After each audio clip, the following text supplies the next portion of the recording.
चला जाए, ज़्यादा समय न लेके। कहा कि ए शांति से सुनो बात, ज़्यादा समय न लेके अपने पठन पाठन पे चला जाए। चलने से पहले कल हिस्ट्री का एग्जाम था, फिर छाप दिए ब्रह्मास्त्र से सारा। इतना इजी था, लगभग अभी तो लोग 2 चैप्टर पढ़े हो ना, अच्छा खासा क्वेश्चन बना सकते हो। 2 चैप्टर क्वेश्चन देखोगे? चलो क्वेश्चन दिखाता हूँ, पहले क्वेश्चन है देख लो तब पढ़ना।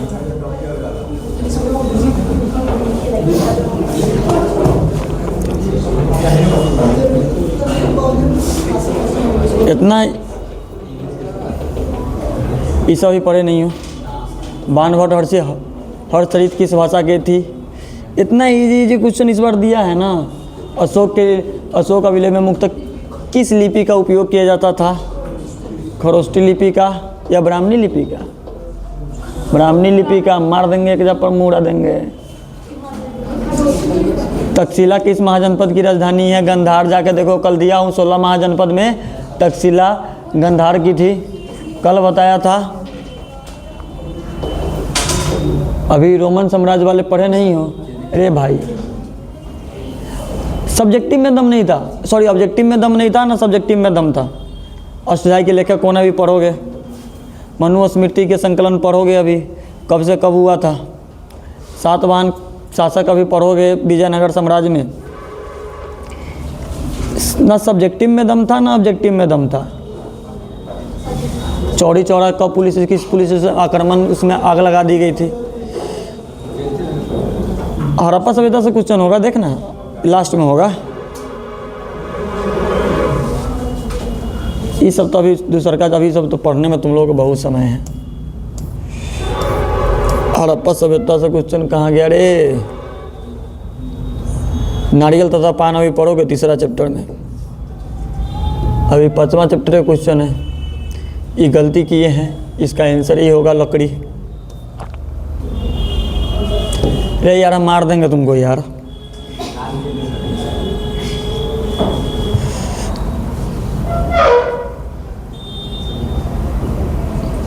खूब लड़ी वो तो मर्दानी वो तो झांसी वाली रानी थी। पंक्ति किसकी है? अब इतना इजी क्वेश्चन है, माथा।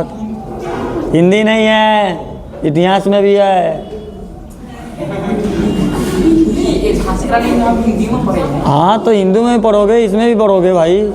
संथाल विद्रोह भी पढ़ोगे, ढक्कन दंगा पढ़ोगे, बहादुर शाह जफा 1857 क्रांति में पढ़ोगे।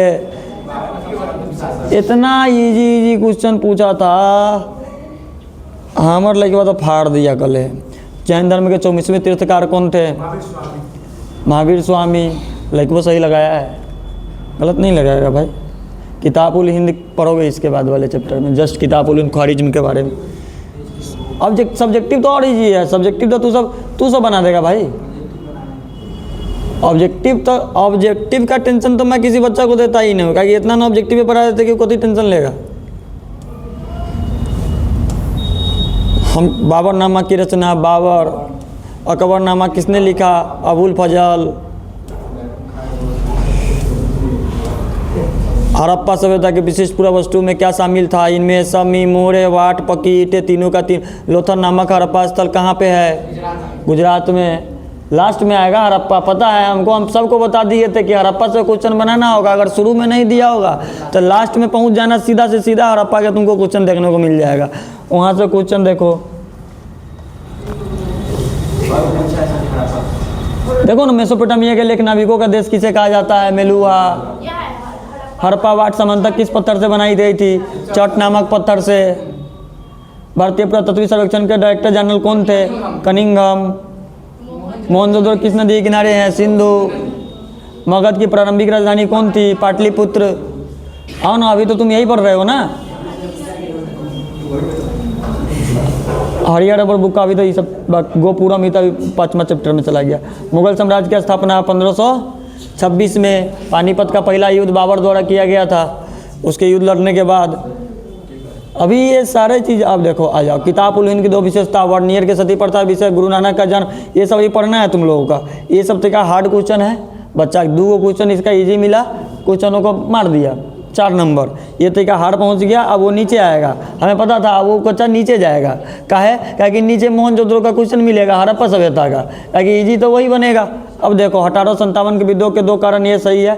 कार्बन 14 विधि से क्या समझते हैं, छाप दिया, ये हर साल पूछा जाता है। ब्रह्मास्त्र आज तुमको भेजूंगा, इसका भी और मैं अपना ब्रह्मास्त्र भी, दोनों तुम दोनों मिला लेना कि कौन सा क्वेश्चन कहाँ से। 100 के 100 ऑब्जेक्टिव छापे हैं कल ब्रह्मास्त्र से, और सारा का सारा सब्जेक्टिव छापे हैं, एक को वो इधर से नहीं पूछा है, सारा का सारा कल एनालिसिस नहीं किया, क्योंकि मेरा तबीयत ठीक नहीं था, इस वजह से। मोहनजोदड़ो के विशाल स्नानघर का वर्णन करें। सिंधु घाटी सभ्यता में मनके कैसे बनाए जाते थे। जजिया वाला तो अभी चलो अभी तो अभी पढ़ना है, बाकी है जजिया वाला मुगल साम्राज्य में पढ़ोगे, और असहयोग आंदोलन, दांडी यात्रा, ये सब मुगल साम्राज्य में पढ़ोगे। विजयनगर के ये भी मुगल, अभी उससे आगे पहुँचोगे। वर्ण और जाति में अंतर पढ़ोगे तीसरा का चैप्टर में। आ जाओ 8 नंबर वाले में, 5 नंबर वाले। सिंधु घाटी के नगर नियोजन के प्रणाली की विशेषता करो कि सिंधु घाटी में नगर कैसे बनाया जाता है। मौर्य साम्राज्य के नगर प्रशासन आज पढ़ोगे, आज का टॉपिक है यही है, मौर्य साम्राज्य का नगर प्रशासन तुमको पढ़ना है आज के बारे में। बौद्ध धर्म के पतन के कारण क्या है, अभी आगे पढ़ोगे। बौद्ध धर्म के पतन अभी आएगा, बंधुत्व जाति वर्ग जैसे खुलेगा ना, ये धर्मों के बारे में तुमको निकल के सामने आएगा। कौन सा क्वेश्चन छूटेगा, अभी लगभग तू सब 30-40 नंबर का क्वेश्चन बना सकते हो, कोई दिक्कत है नहीं है। तो इसीलिए कहता हूँ कि बनने के बैठो, आराम से विश्वास और भरोसा रखो, एकदम से परफेक्ट रूप से सारा प्रश्न को पहले तुम्हारा जो प्रश्न आने वाला होगा ना एग्जाम में, उसको 3 महीना पहले बता दिया जाएगा कि यही आएगा, इसके अलावा कुछ नहीं आएगा। चाहे जियोग्राफी हो, चाहे हिस्ट्री हो, चाहे पॉलिटी हो, चाहे साइकोलॉजी हो, चाहे गृह विज्ञान हो, या कोई भी जो मेरा सब्जेक्ट है, हम बड़ा काम करते हैं इस पे, ठीक है। तो इसीलिए अभी मौर्य साम्राज्य के प्रशासन पूछा था, आज हमको पढ़ना मौर्य साम्राज्य के प्रशासन ही है, दूसरा कोई नहीं पढ़ना। जानकारी के स्रोत के बाद सीधे आएंगे मौर्य साम्राज्य के प्रशासन पे, यही पढ़ना है आज। यही क्वेश्चन इस बार पूछा गया है या नहीं पूछा गया, तो एक एक चीज़ों पर ध्यान रखिए। मेन दिक्कत क्या है ना कि अगर आप अभी से पढ़ने का स्टार्ट कीजिएगा ना तो आप बेहतर पढ़ पाइएगा, सबसे पहला चीज़। दूसरा चीज़ क्या, हिंदी इंग्लिश का टेस्ट हुआ था, वो तो राहुल सर आएंगे तो कहवे करेंगे। जिसका ठीक है, कॉपी सही लिखा था, अच्छा खासा लिखा कॉपी था। सच बताऊं तो नाम खोल के बता देता हूँ, शिवम का कॉपी अच्छा लिखा गया था, ये बात अभी हम लोग कर रहे थे। राजू का कॉपी अच्छा लिखा गया था, क्योंकि अपनी भाषा में था। सबसे पहली चीज़, सबसे टीचर खुश कब होगा, जब वो आपके अपनी भाषा को देखेगा। जमील का कॉपी सही था, अपनी भाषा का शब्द था। जो बच्चा अपना भाषा के, बहुत सारा बच्चा जैसे गौरव था, ये सब बच्चा अपना भाषा के शब्दों में लिखा था, ये सब का कॉपी एकदम परफेक्ट था। लेकिन दिक्कत कहाँ हो रहा है कि गौरव और जमील में खोल के कह दे रहा हूँ, राइटिंग को सही कर लो, बवाल मचा देगा रिजल्ट में। अगर राइटिंग पर कंट्रोल कर लिया ना, बवाल मच जाएगा इस बार के रिजल्ट में, इस बार के 2027 वाले में। और रजुआ तेगा तू ध्यान दे ले अपना चीज़ पर। ऑब्जेक्टिव गलत नहीं है बहुत बच्चा का, हिंदी में 10 के 10, 10 के 10, 10 के 10, 10 के 10 आया है। कुछ बच्चा के 9, 8, 9, 8 आया है। लेकिन क्या कि चेक किया हूँ मैं ही, सब्जेक्टिव राहुल सर चेक किए हैं, इंग्लिश में बहुत बच्चा नहीं बनाया है सब्जेक्टिव। हिंदी में अशुद्धि को देखा जाता है, बहुत सारा बच्चा अशुद्धि लिखा है। सबसे पहला चीज़, इसका कॉपी अच्छा था, आंचल के निकिया कॉपी अच्छा था, लिखा हुआ ये सब अपना भाषा में, जो अपनी भाषा में था, इसके कॉपी में अशुद्धि था। अभी राहुल सर आएंगे कहेंगे परफेक्ट, इसको पर्सनली कहेंगे क्लास में। हमसे पूछा गया, हम कह वो बच्चा गलती कर रहा है तो डिटेल तुम कह सकते हो, कोई दिक्कत नहीं है, तब तो सुधारेगी। इसका इंग्लिश का सब्जेक्टिव नहीं बना था, आ रहा है वो, हमारा सब्जेक्ट नहीं है, इस पर हम बकैती नहीं करेंगे, करेगा वही, ये अगला का सब्जेक्ट है ना भाई। हमको इस बार का रिजल्ट शानदार देखने को मिल रहा है, अभी तक एग्जाम के पीरियड लगा के आर्ट्स वाले का। अगला साल तो मैं गड़बड़ होने नहीं दूंगा। अगर इस बार मेरा 400 से ऊपर जाएगा तो अगला साल उससे तो हम ज़्यादा अपेक्षा करते हैं ना भाई। टीचर तो यही अपेक्षा करेगा ना भाई कि हाँ इस बार बच्चा का अच्छा नंबर आया तो कितना और मेहनत करे कि इस साल वाला बच्चा और बेहतर कर जाए। सबसे बड़ा कमजोरी कहाँ है इंग्लिश में बताऊँ, कि बच्चा घर जाके इंग्लिश को पढ़ता नहीं है। नहीं, इंग्लिश याद होगा ही भी नहीं भाई, कहानी उसका समझो ना, कहाँ अपनी भाषा में लिखे ना, तो सबसे ज़्यादा डिपेंड तो वही पड़ता है ना इंग्लिश का। अपनी भाषा में लिखने का प्रयास करो, रिजल्ट तुम्हारा शानदार आएगा। और जितना बच्चा इस बार लिखा है ना, सारा का सारा अपनी भाषा में लिखा है, आर्ट्स में। और किस्मत अगर हमर खराब हुआ तो हल्का फल्का, और तैका में का बच्चा खराब हुआ तो रिजल्ट थोड़ा डाउन होगा, इतना लिखा है। लेकिन अगर मेरिट पर रिजल्ट देगा तो इस बार रिजल्ट देखने लायक होगा, इतना मुझे पता है। क्योंकि जिस तरह से एग्ज़ाम जा रहा है, जिस तरह से ये वो एग्ज़ाम बचा है डिग्री विज्ञान और साइकोलॉजी जो कल है, उसके बाद उसमें टेंशन नहीं है क्योंकि प्रैक्टिकल है। सबसे पहला प्लस पॉइंट तो सबका वही है। हिस्ट्री का टेंशन था और ज़्यादा इंग्लिश का है। इंग्लिश का तरीका मैं का ठीक ठाक बढ़िया गया है, सबका बेहतर गया। राहुल सर का गेसिंग क्वेश्चन भी बहुत बेहतर गया है, ठीक है। तो इसलिए कहता हूँ कि पर डे पढ़ने का स्टार्ट कीजिए, अपने चैप्टरों को, सब्जेक्टों का पर डे। हाँ, उसका भी अच्छा गया था सानिया का। रोजी लिखी नहीं थी इंग्लिश, वो नहीं लिखी थी, उसका दोनों कॉपी अच्छा गया था। यानी कि बहुत सारा बच्चा का कॉपी अच्छा गया था। जो कॉपी इंग्लिश में नहीं लिखा गया था, जो अशुद्धि लिखा गया था, देखो लिखा सारा बच्चा बेहतर था हिंदी में। हिंदी में किसी को कोई दिक्कत नहीं है, पूरा का पूरा क्लास के बच्चा का। लेकिन क्या होता है ना, इंग्लिश आप जब तक घरे नहीं पढ़िएगा, उसको कहानी को नहीं समझिएगा। भाई एनिमेशन वीडियो पड़ा हुआ है, देखो ना उसके कहानी का जाके, ऑब्जेक्टिव है खाली एनिमेशन वीडियो का। नहीं तो वो तो अथी का हिंदी का भेजा था ना, सब्जेक्टिव भी है ऑब्जेक्ट एनिमेशन वीडियो। अब अपने सब्जेक्टों के ऊपर पागल हो जाइए इस 13 महीने में, रिजल्ट बहुत बेहतर आएगा। हम तो करेंगे ही पागल, अभी तो शुरुआत है ना, तब तो मैं छोड़ रहा हूँ धीरे धीरे। इतना बताऊँ, कभी भी किसी भी समय कहीं किसी भी दिन आपका टेस्ट हो सकता है, इसके लिए आप तैयार रहिएगा। बिना टाइम और बिना डेट बताए हमारा 10 गो सरप्राइज टेस्ट चलता है, जो बिना बताए बिना कहे लिया जाता है। उसके लिए आप तैयार रहिएगा, चाहे जियोग्राफी हो चाहे हिस्ट्री हो, कोई सब्जेक्ट होगा, इन दोनों में से किसी को कुछ नहीं बताया जाएगा। आप आइएगा, आपके सामने क्वेश्चन पेपर रख दिया जाएगा। और टेस्ट में कम नंबर आएगा तो यहीं पर सुनिएगा, और घर पर कहिए गार्जियन को फ़ोन उठाएं, बस। इसके अलावा कोई बातें मेरे सामने नहीं हो। मैं मारता नहीं हूँ, सबसे पहला चीज़। मेरे क्लास में डंडा नहीं चलता है, मेरे क्लास में चलता है भीतर का मार। आपका नंबर कम आएगा, गार्जियन के पास फ़ोन जाएगा, क्लियर है। वहाँ से बतियाऊँगा आपसे, तो एक सवाल नहीं करने जा रहा हूँ मैं। इसीलिए मैं बता दिया हूँ, कभी भी किसी भी समय किसी भी दिन दोनों में से किसी सब्जेक्ट का टेस्ट हो सकता है बिना बताए। याद रखिएगा, होगा एक ही चैप्टर का। अगर एक चैप्टर पर कमांड नहीं हुआ तो मैं अगले दिन उसको मैं लगातार एक्स्ट्रा होमवर्क देख के 4 दिन तक पागल कर दूंगा सबको। जब तक कंप्लीट करके नहीं लाओगे तब तक दूसरी चीज़ की अनुमति, सारा नोट्स रोक दूंगा, क्लियर है। पहले ये वो करो तो दूसरा लेके जाओ। अभी मेरा दूसरा का तीसरा का नोट्स तैयार है ना, खाली छपवाना बाकी है जियोग्राफी का। कल छपेगा, परसों आएगा। अब इस परसों कल में कब हो जाए टेस्ट पता नहीं, किसी भी दिन हो सकता है। हमारा अलग होता है, सब्जेक्टिव अलग, ऑब्जेक्टिव अलग, ये भी ध्यान रखना। हमारा 10 गो सब्जेक्टिव नहीं ऑब्जेक्टिव नहीं रहता, हमारा 50-60 गो ऑब्जेक्टिव रहता है। हम 50-60 गो में कम से कम 2 गलत बर्दाश्त करते हैं, तीसरा गलत हम बर्दाश्त नहीं करेंगे, ये भी निश्चित है। तो ये ध्यान रखिएगा। आज का हमारा सिलेबस है, टॉपिक है मौर्य साम्राज्य, ठीक है। मौर्य साम्राज्य के बारे में कई क्वेश्चन यहाँ से देखें, इस बार भी बना है कि मौर्य साम्राज्य के प्रशासनिक वाले चीज़ों में। तो उससे पहले हम मौर्य साम्राज्य के आगे वाले हिस्सा को देखते हैं कि इसमें है क्या, कह क्या रहा है। देखिए, मौर्य साम्राज्य में सबसे ज़्यादा हमको जरूरी देखने को मिलता है चाणक्य जी का। किनका मिलता है? चाणक्य जी का। इनसे क्वेश्चन बहुत बार बना है और बनेगा भी, आने वाले समय में भी आपके एग्जामों में क्वेश्चन बनेगा। इस साल भी 1-2 क्वेश्चन बना है, आप भेजूंगा तो आप मिला के देख लीजिएगा, बना है क्वेश्चन यहाँ से भी।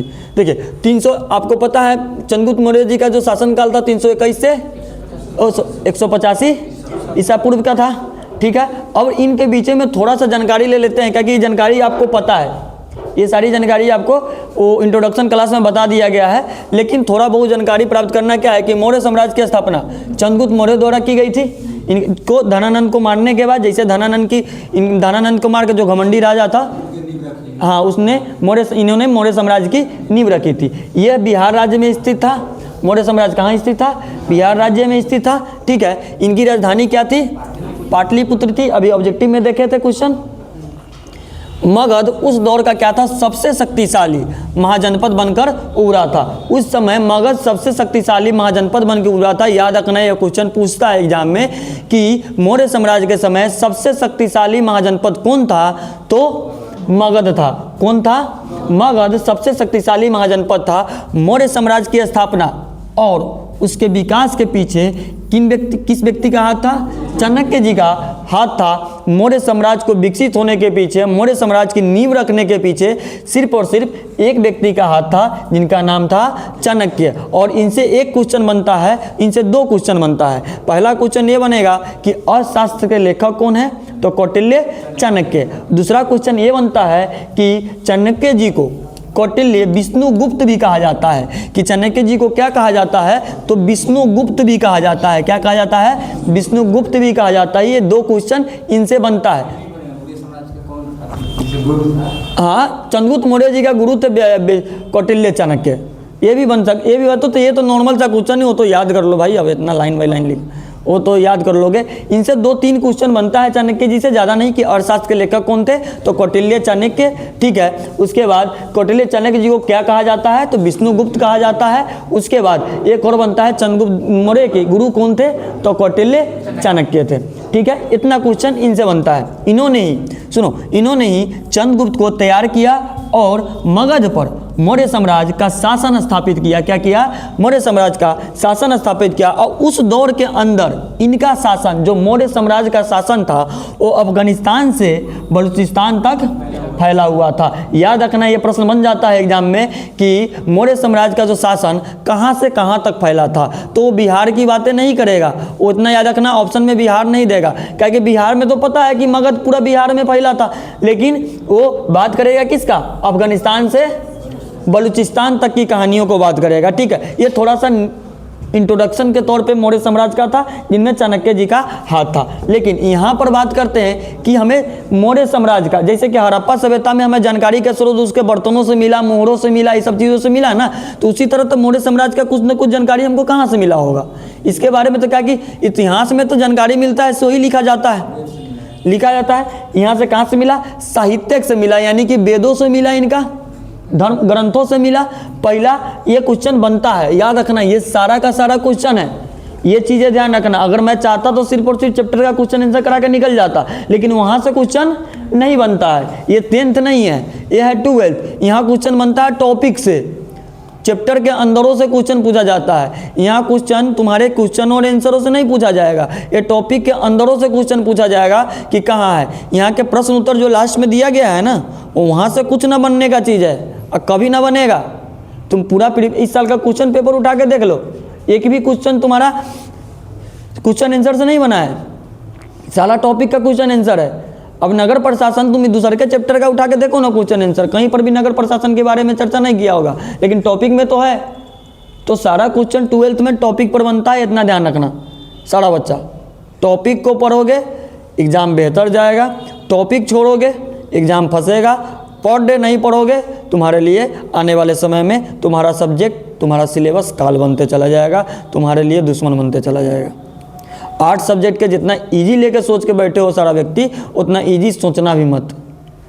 आर्ट्स बहुत बड़ा ग्रंथ है, इसमें ना 1-2 क्वेश्चन नहीं होता है, इसमें तुमको प्रैक्टिकल करके देखना नहीं है, इसमें कोनो प्रूव नहीं करना है, इसमें तुम्हें कहानियों को समझना है, सिर्फ और सिर्फ कहानी है। इसमें तुमको टॉपिक बहुत पढ़ना है, इतना ध्यान रखना।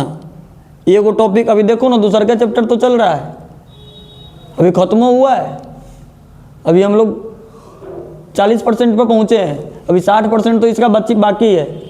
ख़त्म करने के लिए तो 2 क्लास में हो जाए, लेकिन वैसे काहे पढ़े कि एकदम से जब एग्जाम में जाए तो कुछ चने ना आए। मुझे इतना पागल थोड़ी है कि फिर से मौर्य साम्राज्य को मैं चालू कर दूँ। इंट्रोडक्शन में बता चुका हूँ, छोड़ देता है यहीं पे कि चलो अब अशोक वाला पढ़ लेते हैं। अशोक वाला भी मैं चालू किया भी हूँ, नहीं किया हूँ, वो कल होगा चालू, आज तो हमको यही देखना है। तो इसीलिए देखो, हमें मौर्य साम्राज्य की जानकारी प्राप्त होती है पहले साहित्यिक स्रोतों से, ग्रंथों से, जहाँ पर लिखा गया था।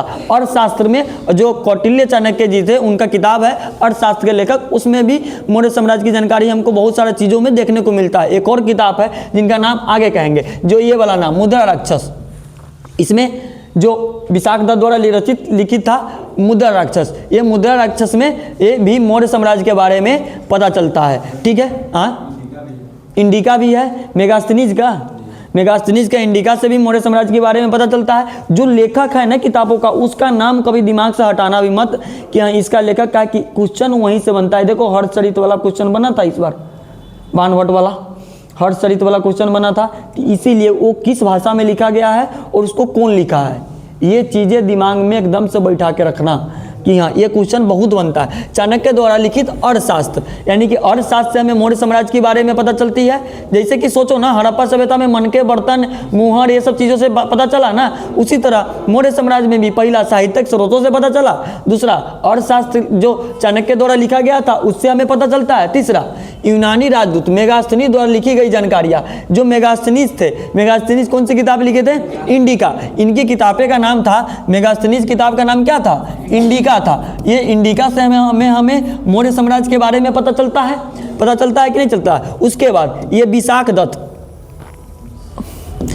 दत्त द्वारा लिखित एक पुस्तक था जिसका नाम क्या था? मुद्रा राक्षस। इस किताबों से हमें मौर्य साम्राज्य के बारे में पता चलता है। ठीक है, ब्राह्मणों द्वारा लिखित ग्रंथों और धर्मशास्त्रों द्वारा, ब्राह्मणों के द्वारा जो लिखित ग्रंथ था और जो धर्मशास्त्र था उसके बारे में मौर्य साम्राज्य के बारे में पता चलता है। कई कल देखे थे कि ब्राह्मणों द्वारा ही बनाई गई सारी चीज़ें थी। मौर्य काल में बनाए गए भवन और स्तूप, उस समय जो भवन और स्तूप बनाया गया था उसके बारे में हमें मौर्य साम्राज्य के बारे में पता चलता है। जैसे कि मोहनजोदड़ो के बारे में हमें कैसे पता चला? मोहरों से, वहाँ के स्नान घरों से, वहाँ के क्या बोलते हैं शहरी केंद्र से, शहरों से पता चला ना कि हाँ यहाँ पर एक बहुत बड़ी सभ्यता थी और ये शहर था। तो उसी तरह यहाँ के मौर्य काल में भी भवन बनाए गए थे। अब इतना बड़ा साम्राज्य था, इतना समृद्ध साम्राज्य था, तो भवन तो होगा भाई, स्तूप तो होगा या नहीं होगा? होगा ना। तो याद रखना कि मौर्य काल में बनाए गए भवनों और स्तूप से पता चलता है। मौर्यकालीन मृदभांड, मृदभांड मतलब बर्तन, मन के मतलब मोती। ठीक है, मृदभांड पत्थर पर लिखे गए अभिलेखों के मूर्ति कला से। यहाँ पर जो मृदभांड बर्तन मिले, जो यहाँ पर मूर्ति पत्थरों पर लिखा गया, जो मूर्ति गढ़ी गई थी उसके बारे में हमें मौर्य साम्राज्य के बारे में पता चलता है। जब भी आपसे क्वेश्चन पूछे कि मौर्य साम्राज्य की जानकारी के स्रोत कैसे पता चला, तो पहला पॉइंट में लिखिएगा, पहला कि चाणक्य जी का अर्थशास्त्र से, दूसरा मुद्रा राक्षस किसका है? विशाख दत्त से, मेगास्थनीज के इंडिका से, चौथा से मौर्य साम्राज्य के भवन और स्तूपों से, पांचवा ब्राह्मणों के धर्म और ग्रंथों से। ये सब चीज़ें से हमें मौर्य साम्राज्य की जानकारी को प्राप्त हुई है। ठीक है, अपनी भाषा रहना चाहिए, किताब की भाषा को थोड़ा साइड कर दीजिए, अपने भाषा में क्वेश्चनों को बनाने का प्रयास कीजिए। ठीक है, अपनी भाषा कब बनाइए? जब इसको लिखिए तो इसको सिर्फ और सिर्फ मेरा लिखा हुआ फोटोकॉपी करके डाल मत दीजिए नोट्स में। अगर मन है तो इसी को अपनी भाषा में उतार दीजिए लिख के, वो ऑटोमेटिक आपको याद होना शुरू हो जाएगा। और एक भी टॉपिक मिस ना होना चाहिए, ये भी ध्यान रखिएगा। अगर टॉपिक मिस होगा तो हम आपको मिस करेंगे। अब तुम यहाँ से निकाल दिया जाएगा तो मिस ही होगा ना, मिस यू करेंगे हम, दूसरा क्या करेंगे भाई? क्या कि वही कहानी है। हमको तो चाहिए भाई पढ़ाई, सीधा क्लियर बात है, चाहे जिस तरह से चाहिए, जिस हिसाब से चाहिए। हम इतना सिलेबस को अगर नॉर्मल लेकर चल रहे हैं तो कुछ ना कुछ तो राज है इसमें, तब तो लेकर चल रहा हूँ, नहीं तो मैं भागते चला जाता। 15 को सोचता कि चलो 3 महीना 4 महीना में 15 को पार्ट है, ख़त्म करते हैं, उसके बाद खाली प्रैक्टिस करवाएंगे। पॉलिटी भी है, ये भी है, वो भी है, डिस है, डेट है, ये सारा करवाना है। अब इतना हम सोचते नहीं हैं, हम सोचते सीधा क्या कि इस सप्ताह से 2-2 दिन का मैं रूटीन बना भी रहा हूँ, क्या कि आज कल मैं 10th वाला को साइड करूँगा, पुराना वाला को, उसको विदा करने का समय आ गया है, उस सब का भी, इसीलिए वो सबको भी बाहर कर दिया जाएगा। तो उसके बाद से भरपूर टाइम मिलेगा, तो पॉलिटी भी साथ के साथ स्टार्ट होना शुरू हो जाएगा। आगे बात करते हैं। अब आइए, ये क्वेश्चन पूछा गया था इस साल एग्जाम में कि मौर्य साम्राज्य का प्रशासनिक व्यवस्था के बारे में बताइए। अब देखिए, मैं इसको टॉपिक बाय पॉइंट तोड़ता हूँ। आप अगर पॉइंट बाय पॉइंट समझ सकते हैं तो पॉइंट बाय पॉइंट इसको लिखेंगे। अगर आप परिभाषा के तौर पर लिखना चाहते हैं तो अपनी भाषा में परिभाषा के तौर पर लिखेंगे, एक के साथ में लिख लेंगे। लेकिन ये टॉपिक अलग अलग में लिखिएगा, ये एक में नहीं मिला देना। जैसे कि केंद्रीय शासक मतलब, तो केंद्रीय शासक में ये 3 पॉइंट आएगा, 4 पॉइंट, ठीक है। प्रांतीय शासक में ये 3 पॉइंट आएगा, स्थानीय शासक में कि कभी कभी तुमसे ये नहीं पूछा जाए मौर्य साम्राज्य के प्रशासनिक व्यवस्था बताओ, कभी तुम्हें पूछ दे कि मौर्य साम्राज्य के प्रांतीय शासन कैसा था। अब आ रहा हूँ ना तो समझाऊंगा ना यार। प्रांत मतलब कि उसके जगह जगह पर अलग अलग जगहों पर शासन कैसा था।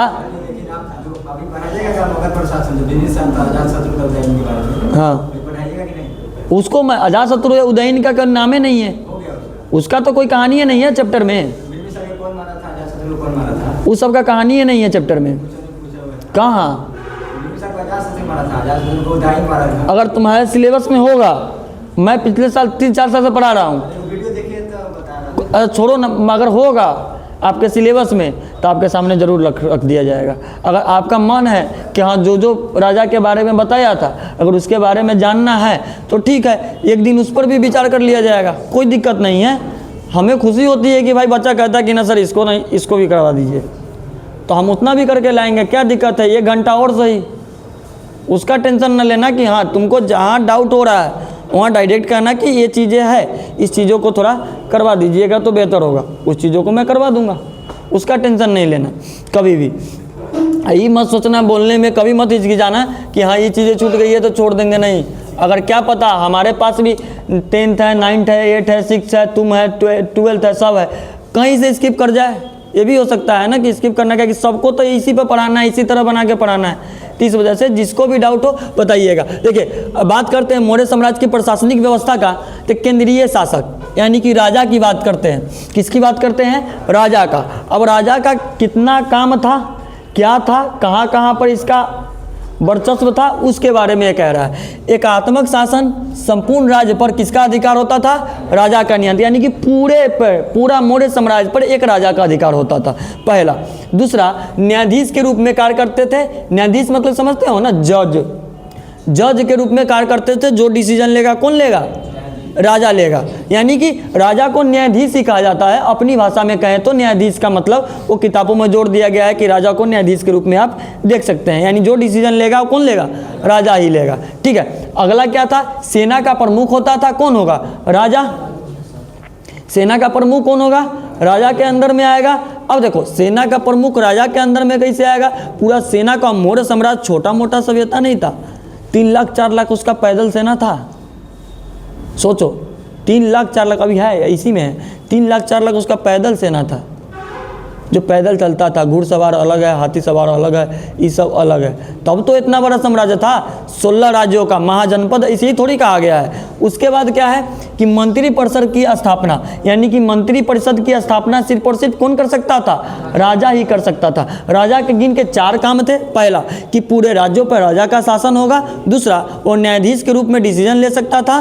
ठीक है। तीसरा, सेना का प्रमुख होता था। चौथा, मंत्री परिषद का वो स्थापना कर सकता था। ठीक है। अब आते हैं इसका प्रांतीय शासन, कि बहुत बड़ा साम्राज्य होने के कारण मौर्य साम्राज्य में प्रांतीय शासन की व्यवस्था स्थापित की गई थी। यानी कि कहने का मतलब क्या है कि प्रांतीय शासन की व्यवस्था, यानी कि बहुत बड़ा साम्राज्य था, वो 16 राज्यों का साम्राज्य था, छोटा मोटा साम्राज्य तो था नहीं। अब सब जगह राजा जाएगा, सब जगह राजा के देखभाल करना होगा, तो क्या किया गया कि सबको अलग अलग तौर तरीके से उसको डिवाइड कर दिया गया कि हम राजा तो मेन हो गया। अब मान लो कि गंधार वाला इलाका है, ठीक है, उस इलाके में कोई किसी का एक का मेन बना दिया गया। ठीक है। हाँ, जैसे नरेंद्र मोदी नीतीश कुमार के तौर पे मान लो कि मेन हो गया नरेंद्र मोदी और राज्य का हो गया नीतीश कुमार, यूपी का हो गया योगी आदित्यनाथ, इस तरह से असम का हो गया हेमंत विश्वकर्मा। ये सारा चीज़ जो है, ये सब चीज़ अलग अलग प्रांतों में बांट दिया कि नहीं बांट दिया? अब अकेले उसको मोदी जी चलाते तो फिर उनको कठिनाइयाँ होता, आंदोलन होता, तो वहाँ पर कौन संभालता? जाके यहाँ पर चले असम में संभालना है तब तक बिहार में शुरू हो गया, तो इसको संभालने में होता क्या? दिक्कत। तो इसीलिए अब जिसके एरिया में जो भी है वो संभाले, उसका जवाबदेही किसका रहेगा? उसी का होगा। अब तुम हमें आके राजा को क्या दो? जवाबदेही दो कि यह कारण यहाँ पर आंदोलन क्यों हुआ, क्यों इस प्रकार से हुआ। समझ में आया? तो प्रांत इसी को कहा जाता है। तीसरा चीज, प्रांतीय शासन कुमार संभालता था। यानी कि राजा का जो नीचे होता था, जो व्यक्ति राजा का नीचे होता था, वहाँ का कुमार मतलब राजा को भी कहा जाता है, एक छोटा सा राजा को। यानी कि कभी कभी देखे होंगे फिल्मों उल्मों में राजा के बेटा को कुमार कहा जाता है कि नहीं कहा जाता। यहाँ बेटे की बात नहीं चल रही है, यानी कि उसका बेटा का कहानी नहीं है, चंद्रगुप्त मौर्य के बेटा की कहानी नहीं है। ये बात है कि वहाँ का जो होगा मेन आदमी, उसको क्या कहा जाएगा? कुमार कहा जाएगा, उसको राजा नहीं कहा जाएगा। जैसे मान लो कि गंधार वाला इलाका में जो मेन बनाया गया होगा, जैसे प्रधानमंत्री नरेंद्र मोदी हो गए राजा, नीतीश कुमार हो गए कुमार। समझ में आया? अब समझ गया? तो कुम्हार हो गया, राजकुमार वाला राजकुमार हो गया। टॉपिक के हिसाब से देखो, अब कुम्हार वाला, अगर वो कुमार वाला बात करेंगे तो हड़प्पा सभ्यता वाला में बात करेंगे, ठीक है। ये कुमार वाला बात क्या कि यहाँ राजा की बातें चल रही है। किसकी बातें चल रही है? राजा की। जैसे नरेंद्र मोदी हो गया राजा और नीतीश कुमार हो गए कुमार। समझ में आया? कुमार शासन संभालता था। यहाँ से क्वेश्चन बनता है, क्या बनता है कि प्रांतीय शासन में कौन संभालता था प्रांतीय शासन को? तो कुमार संभालता था, ठीक है। कुमार के साथ उसकी सहायता करने के लिए कुछ अधिकारी होते थे जिन्हें महामात्र कहा जाता था। क्या कहा जाता था? महामात्र। अब देखो, अब यहाँ पर जैसे बात करें, फिर से आते हैं हम नरेंद्र मोदी वाले हिस्सा पर। मेन आदमी नरेंद्र मोदी, बिहार का नीतीश कुमार, और उनके नीचे व्यक्ति हैं उप मुख्यमंत्री, कलेक्टर है सब जिले में, एसपी है सब जिले में, उनका विधायक है हर जिले में, हर पार्टी में उसका अपना निर्वाचन क्षेत्र जो है उसमें है। तो यानी कि जो वो उनके नीचे जितने भी है, मुख्यमंत्री, उप मुख्यमंत्री हो, कलेक्टर हो, एसपी हो, या जो भी उनकी अधिकारी काम करने वाले हो, वो सबको क्या कहा जाएगा? महामात्र कहा जाएगा। क्या कहा जाएगा? महामात्र कहा जाएगा। तो कुमार के नीचे वाले जो भी अधिकारी होते थे उन्हें क्या कहा जाता था? महामात्र कहा जाता था। याद रखिएगा, ये क्वेश्चन पूछता है थोड़ा सा घुमा के कि मौर्य साम्राज्य में अधिकारियों को क्या कहा जाता था। वहाँ कुमार नहीं कहेगा, वहाँ सीधे कहेगा मौर्य साम्राज्य में अधिकारियों को क्या कहा जाता है? तो महामात्र कहा जाता है। क्या कहा जाता है? महामात्र कहा जाता है, ठीक है। जब भी ये भेजा जाए ना तो इसमें से ऑब्जेक्टिव निकाल के अपना लिख लिया करो, ठीक है। अब हम यहाँ पर ऑब्जेक्टिव लिखना शुरू करेंगे ना तो और लंबा क्लास खींचता चला जाएगा। जितना देर में लिखेंगे उतना देर में हम बता देंगे। केंद्रीय शासक में राजा का क्या काम होता था? पूरा कारोबार, पूरा संपूर्ण का उसका काम होता था। मंत्री परिषद की स्थापना करता था, सेना का प्रमुख ये होता था, और ये न्यायाधीश के रूप में काम करता था। आज के डेट में हमारे देश में सर्वोच्च न्यायाधीश ही है कि नहीं? आप नियम लगाइए, पारित तो कोई और करेगा, वो तो न्यायालय करेगा ना। तो उसी तरह से प्रांतीय शासन में कि इसको अलग अलग प्रांतों में बांट दिया गया था मौर्य साम्राज्य बड़ा होने के कारण, और वहाँ इसका शासन कुमार संभालता था। कुमार के साथ साथ इनके अधिकारी जो होते थे उन्हें महामात्र कहते थे। क्या कहते थे? महामात्र कहा जाता था, ठीक है। अब देखो, अभी देखा होगा रील में कि बहुत तोप टैंक ये सब जा रहा है, देखे हो कि ना देखे हो?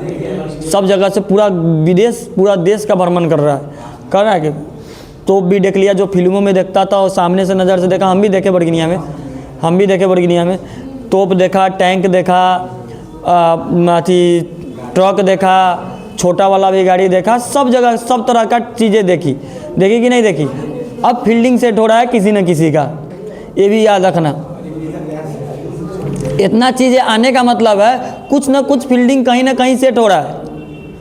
अब सेट होने का कारण है कहीं दिल्ली वाला बम ब्लास्ट वाला कहानी कहीं ना हो, कुछ भी हो सकता है, कहीं वहीं पर बात हो, उसी का कोई फील्डिंग से। क्योंकि इतना ज़्यादा चीज़ आने का मतलब है कुछ न कुछ होने वाला है।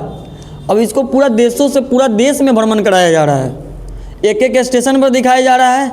हर स्टेशन पर रुका है भाई, ढेंग में भी रुका है, मोनी मंडल में भी रुका है। छोटा वो स्टेशन नहीं, छोटा सा हॉल्ट है वहाँ पर, यानी कि हर व्यक्ति को दिखाया जा रहा है पूरा देश में। तो कुछ न कुछ अब सोचे अपन छोड़वा, क्या कि टारगेट पर तो ये रहता है, दूसरा से तो बैर है नहीं। अब बांग्लादेश है एगो, तो वो तो तिगारों नीचे आ गया ना बांग्लादेश। अब मेन बात है, इस दोनों को डिस्टर्ब करेंगे तो अमेरिका डिस्टर्ब होगा, तो अमेरिका तो बोलेगा ना, तो उसके लिए तो तगड़ा फील्डिंग चाहिए। तो इस वजह से अब ये वजह हो कि क्या वजह हो क्या पता, सेना के फौजियों को तो और ताकतवर करने के लिए सब चीज़ें मंगाई जा रही है, ये भी हो सकता है।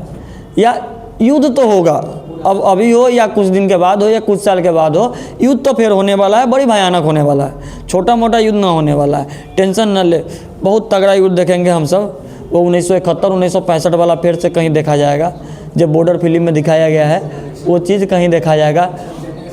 हाँ, 65 पाकिस्तान के साथ हुआ था, 93,000 सैनिक सरेंडर किया था पाकिस्तान में। अभी तक बांग्लादेश 1971 में ना बांग्लादेश के साथ हुआ था,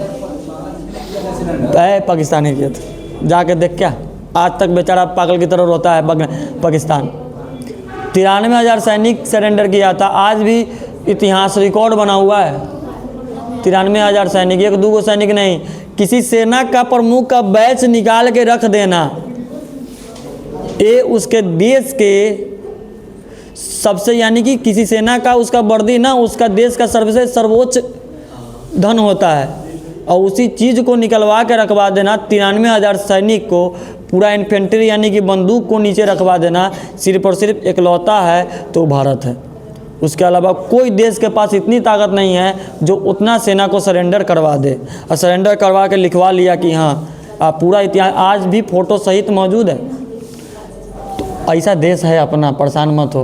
अभी अपने देश में ताकत उस समय बहुत था, तो आज तो और काफ़ी ज़्यादा है। चलो आगे देखो, अब स्थानीय शासन देखते हैं। देखिए, केंद्रीय शासन देख लिए, प्रांतीय शासन इसका देख लिए, अब इसका स्थान बाई स्थान शासन कैसा था, यानी कि प्रांत में, तो प्रांत में जैसे बिहार में सीतामढ़ी बरगिनिया ये सब चीज़ें है ना, भागलपुर दागलपुर सब चीज़ है कि नहीं है, तो उसी तरह वहाँ पर भी तो कोई स्थानीय शासन होगा। स्थानीय शासन में मुख्य रूप से पाटलिपुत्र का वर्णन है। किसका वर्णन है? स्थानीय शासन बहुत था, लेकिन मुख्य रूप से पाटलिपुत्र का ही वर्णन किया गया है, उसके अलावा दूसरा किसी का वर्णन नहीं किया गया है। ठीक है, यहाँ कुल 6 समितियाँ थी। कितनी समितियाँ बनी थी?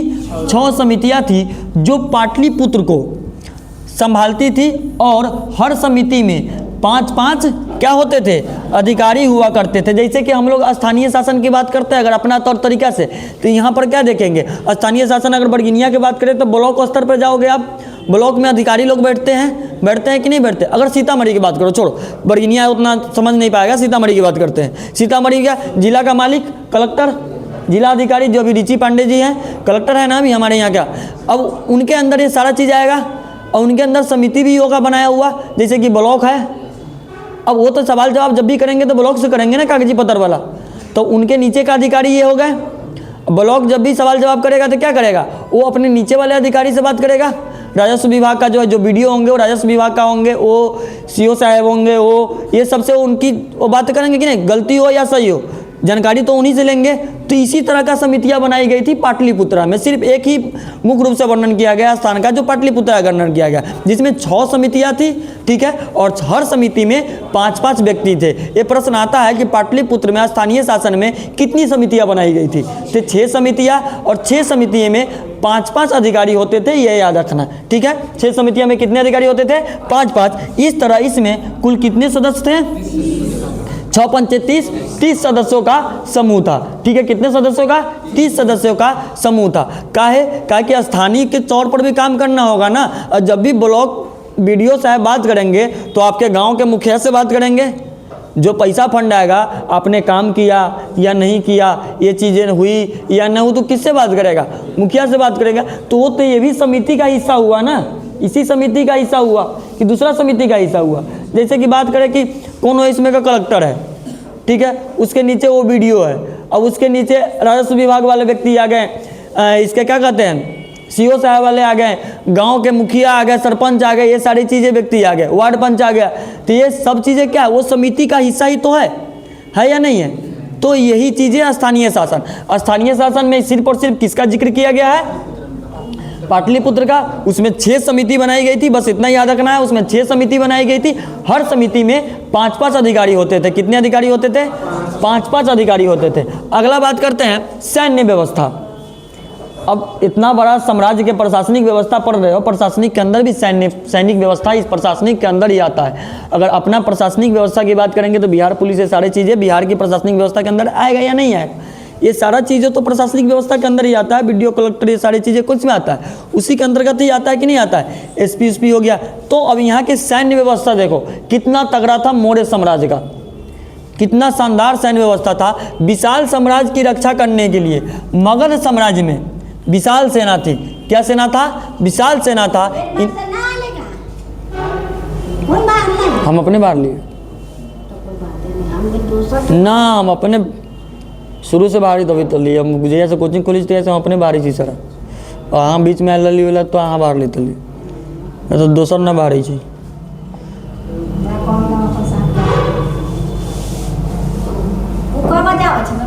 ग्यारह 11:30 11:15 में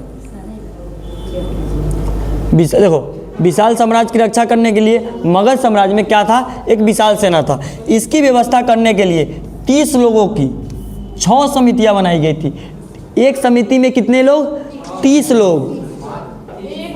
वो स्थानिक शासन था बउआ वो सुगा, ये स्थानीय शासन है और वो पूरा मगध की बातें कर रहा है।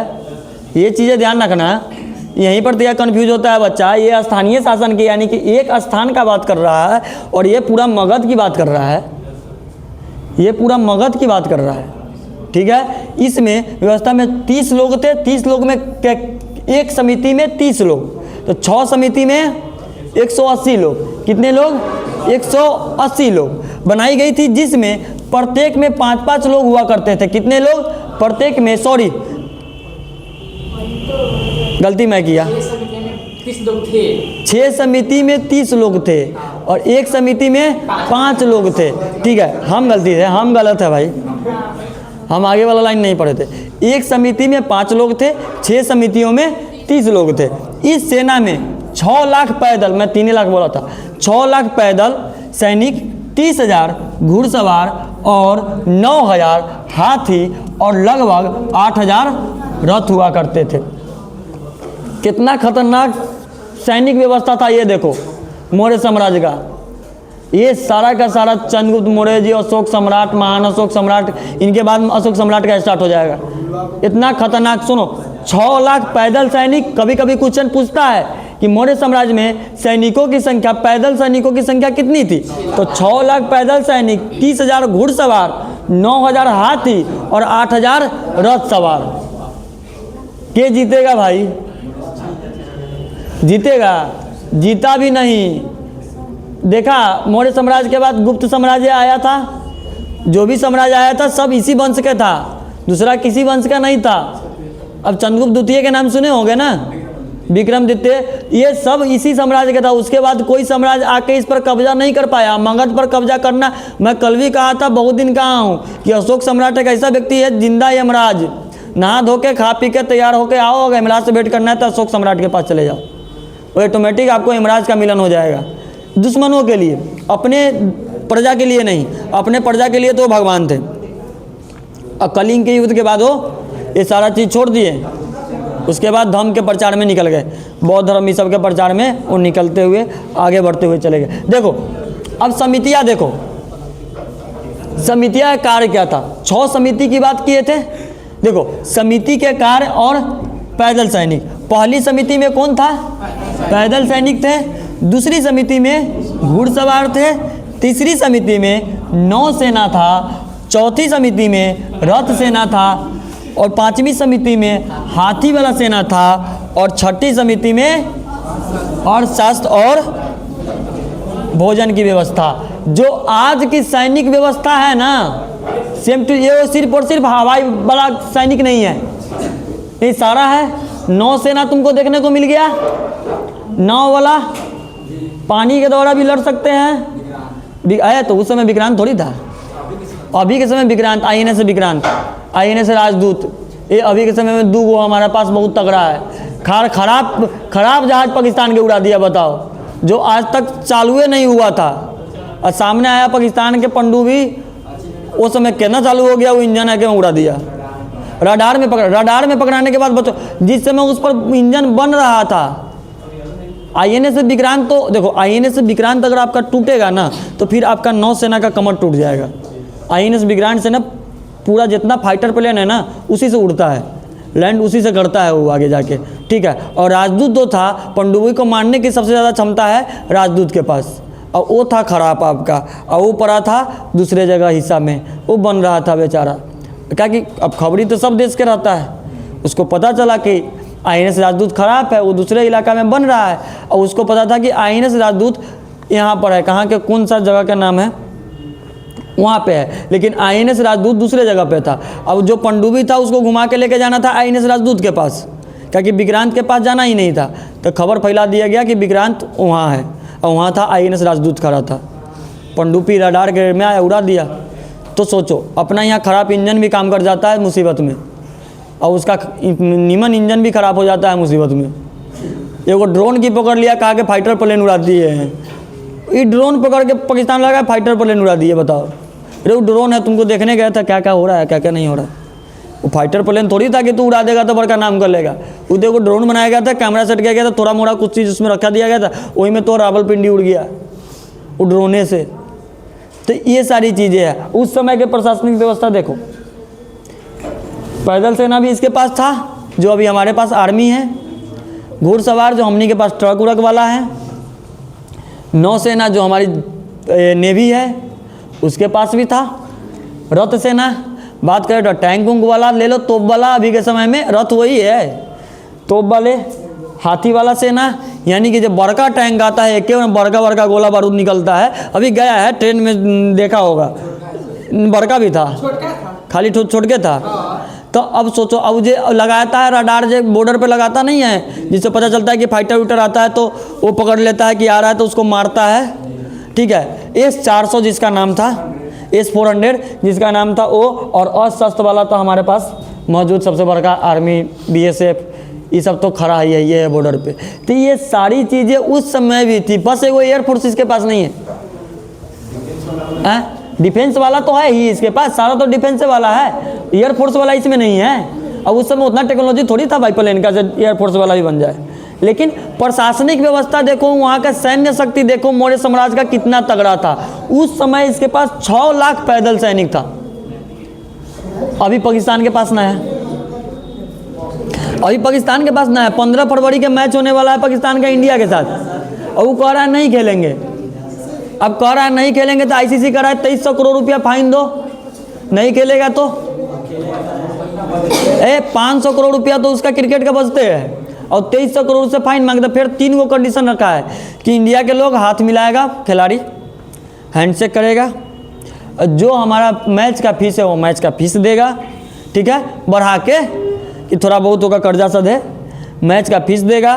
पहला सबसे शर्त रखा कि इंडिया के खिलाड़ी हाथ मिलाएगा, एकदम साफ तलाके दे दिया इंडिया के खिलाड़ी। अब एगो तो ए टीम दिया, अंडर 19 वाला दिया, लड़कियों वाला दिया, तीनों के तीनों ना इसको हटा दिया। मेन दिक्कत ही है अंडर 19 वाला जो लड़का सब है वो सब इस सबसे हाथ ना मिलाया। अब बताओ, अब कहा कि बड़े बुजुर्ग कर रहा है तो हम सब वह करेंगे। अब वो चक्कर में और पगलायल है। और एशिया कप अपन अभी पाकिस्तान में है, जीता इंडिया फाइनल, भाग लेके भाग गया वो। बताओ 15 फरवरी का मैच है, अब होगा 3 कंडीशन रखा है, वो खेलेगा मैच, उसके पास 2300 करोड़ रुपया नहीं है। ICC फाइन लगा दिया, 2300 करोड़ रुपया नहीं खेलोगे 2300 करोड़ रुपया दो। और उसके 500 करोड़ बचते हैं उसका अथी का बोर्ड का, 59 करोड़ उसका PSL का बजट है जो होता है, जो उसका क्रिकेट होता है PSL, जैसे हम लोग का IPL होता है, उसका 59 करोड़ रुपया है। अपना PSL का, अपना IPL का बजट कितना है? 94,000 करोड़। अपना ओमेन वाला 1,200 करोड़ का बजट है। सबसे मस्त है कि Gokul Dham cricket premier league देखा है, तारक मेहता का उल्टा चश्मा? हाँ, उसमें Gokul Dham cricket premier league होता है ना, ओकर बजट पाकिस्तान से ज़्यादा है। अब सोचो, कहता है कि दुनिया के सबसे बड़ा लीग है ये PSL, संभव है? हो सकता है? नहीं हो सकता है। तो मैं ये कह रहा हूँ कि उस समय का मौर्य प्रशासनिक व्यवस्था देखो कितना तगड़ा था, तब न इस पर कब्जा नहीं कर पाया मगध पर। 6 लाख सैनिक है, कहाँ से मारेगा पता चलेगा? 30,000 घुड़सवार है, 9,000 हाथी सवार है, 8,000 रथ सवार है। हाथिये के देख के सब डरा जाएगा। ये हाथी अलग 30,000 एक झुंड में कहीं चलेगा, सोच सकते हो। तो अभी काहे नहीं मजबूत होगा? आगे देखिए, ये अभी सब प्रशासनिक व्यवस्था के अंतर्गत ही है, इतना ध्यान रखिएगा, क्योंकि आज का टॉपिक है प्रशासनिक व्यवस्था। न्यायिक व्यवस्था की बात करते हैं कि मौर्य शासन के दौरान न्यायिक व्यवस्था पूरी तरह से राजा के हाथों में थी। किसके हाथों में था? यानी कि न्याय दिलाना, यानी किसी को न्याय करना, यानी किसी को सजा देना किसके हाथों में था? राजा के हाथों में था। और उसके बाद कौटिल्य के अर्थशास्त्र के अनुसार कुल 18 प्रकार के दंड दिए जाते थे। कितने प्रकार के? 18। जो गलती करता था, कौटिल्य जी का, जो चाणक्य कौटिल्य जी थे उनका लेख था, अर्थशास्त्र का जो लिखे थे उसके अनुसार जो सजा पाता था उसको 18 प्रकार का दंड दिया जाता था। कितने प्रकार का? 18 प्रकार का। ये प्रश्न अभी तक बना नहीं है, ठीक है, अभी तक नहीं बना है, अब बन जाए तो याद रखना कितने प्रकार का दंड दिया जाता था? 18 प्रकार। कठोर दंड होने के कारण राज्य में कानूनी व्यवस्था भी बनी रहती थी और अपराध क्या होता था? कम होता था। ये कठोर दंड इसलिए दिया जाता था कि कानून का व्यवस्था क्या हो, वो बना रहो। क्योंकि कानूनी व्यवस्था आप देखें कितना समृद्ध था और कितना तगड़ा था। 6 लाख सैनिक था, 30,000 घुड़सवार था, 8,000 9,000 रथ सवार था और 8,000 क्या था? 9,000 हाथी था, 8,000 और इतना बड़ा सैनिक व्यवस्था था। तो सजा भी जो गलती करता था उसकी सजा उसको मिलती थी, यानी कि दी जाती थी। आगे बात करेंगे राजस्व वाला, यानी कि भूमि वाला बात करेंगे। किसकी वाला बात करेंगे? भूमि वाला बात करेंगे कि कृषकों से पैदावार का 1.6% यानी कि 6 हिस्सा में, कितना हिस्सा में? 6 हिस्सा में, आपका 6 हिस्सा में एक हिस्सा क्या दिया जाता था? टैक्स ले लिया जाता था। कितना हिस्सा? यानी कि 6 गो पैकेट का आप उत्पादन कर रहे हैं, मान लो 6 पैकेट आप दूध बना रहे हैं, ठीक है, 6 पैकेट में से 1 पैकेट किसको देना होगा? राजा को देना होगा। 5 पैकेट से आप अपना काम चला सकते हैं। जो अभी के समय में जो टैक्स देते हैं ना 28%, 12%, ये सब जो टैक्स देते हैं उसी प्रकार से। अगला क्या है? हिस्सा के रूप में ले लिया जाता था। आपातकाल की स्थिति में इसे बढ़ा भी दिया जाता था, यानी कि कभी कभी लगे कि देश राज्य में अपना भूखमरी या अकाल के समय थोड़ा सा संकट हो तो क्या किया जाता? टैक्स को बढ़ा दिया जाता था। क्या कर दिया जाता था? टैक्स को बढ़ा दिया जाता था। आगे बात करते हैं व्यापारियों से कर एवं भेंट ली जाती थी। कल देखे थे भेंट के बारे में। व्यापारियों से क्या लिया जाता? कर एवं भेंट लिया जाता था। एवं सामान्य जनता पर कुछ कर लगाया जाता था। सामान्य जनता पे एक भरपूर कर नहीं लगाया जाता था। नॉर्मल सा कर जो ये है ना 1/6 हिस्सा, ये तो नॉर्मल हुआ ना, वो तो अलग से जो आया था सो, अरे वो जो बाहर का जो आया, तो जो बाहर से आ गया ना चराने, मान लो कि तुम्हारा राज्य है, अगर अब तुम्हारी ये प्रजा है, यहाँ पर तुम अपना प्रजा से 1/6 हिस्सा ले रहे हो, लेकिन इसी प्रजा में अगर बाहर से कोई व्यक्ति आ जा रहा है, ठीक है, अपना काम करने या चाहे तो उससे लिया जाता था हाथी या घोड़ा, उससे भेंट के रूप में लिया जाता था कि आप हमारे इलाका में आए हैं तो आप अपने काम को कीजिए, लेकिन भेंट के तौर पे हमें घोड़ा या हाथी आपको देना पड़ेगा। अब समझ में आया? बाहर वाले लोगों से लिया जाता था, अपने प्रजा वाले लोगों से सिर्फ और सिर्फ 1/6 हिस्सा, यानी कि 6 हिस्से में एक हिस्सा ही टैक्स के रूप में लिया जाता था। ठीक है, कोई दिक्कत? प्रशासनिक व्यवस्था और इतना है।